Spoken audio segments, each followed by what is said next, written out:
The smell hit her first, something sour, off, spoiled. In the exclusive first-class cabin of a luxury airline, CEO Selena Carter glanced at her plate, confused. The fish looked dry and unappetizing. Her assistant beside her frowned at his dish. When she raised her hand politely to speak to the flight attendant, the response chilled the entire cabin. "You should be grateful you're even up here," the stewardess snapped. "People like you usually aren't." That was the moment the cabin temperature dropped, and so did the crew's fate. Selena Carter wasn't just successful, she was legendary. The youngest black woman to become CEO of a Fortune 100 tech company. She had climbed the corporate ladder not by luck, but by brilliance and backbone. She knew how to remain composed, even when storms raged around her. She was used to whispers. In boardrooms, glances in luxury spaces, and raised eyebrows in five-star hotels. But this was different. Wait a second. In the comments, please tell us where you're watching from, and don't forget to subscribe for more powerful stories like this. She and her executive team flew from San Francisco to Dubai to finalize a global partnership.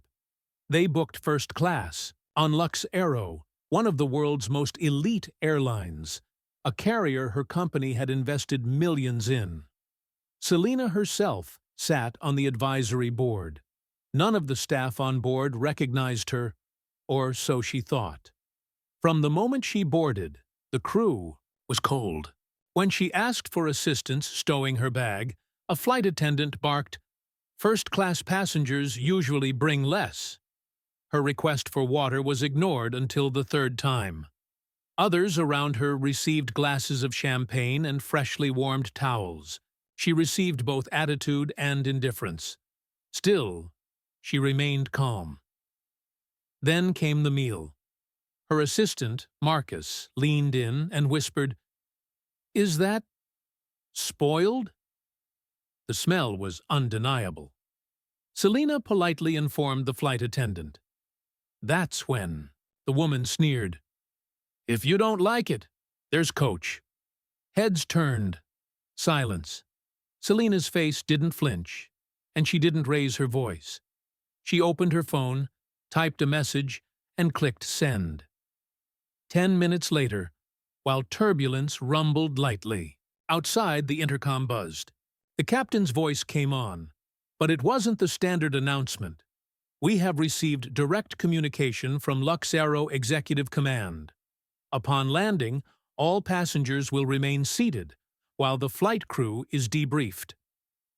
Panic flickered across the flight attendants' faces.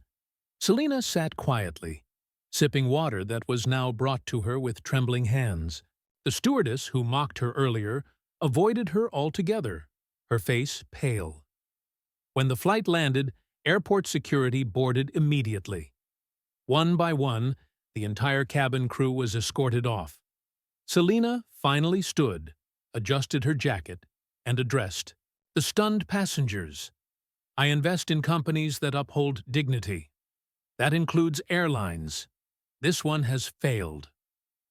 Later that evening, Lux Aero's board issued a public apology. The entire crew was suspended pending investigation and mandatory retraining. On racial sensitivity was instituted across all international routes. A senior executive personally met Selena at her Dubai hotel to apologize face-to-face. Her company withdrew $30 million in discretionary investment from the airline. It redirected it to a startup run by diverse founders, aiming to launch an inclusive, luxury airline experience. The media called it the flight that changed first class. Selena didn't act out of pride. She worked out of principle. The incident sparked global conversations about discrimination in luxury spaces and the quiet assumptions made about who belongs and who doesn't. For every young black girl watching the news that night, they saw a woman who didn't shout, didn't beg, didn't bend. She stood in her power and let the system correct itself. And from that day forward, first class never looked the same. If you enjoyed this story and thought it was provoking, don't forget to like, share, and subscribe for more powerful narratives. Let us know your thoughts in the comments. What would you have done in this situation? Your support helps bring more eye-opening stories to life. Take care.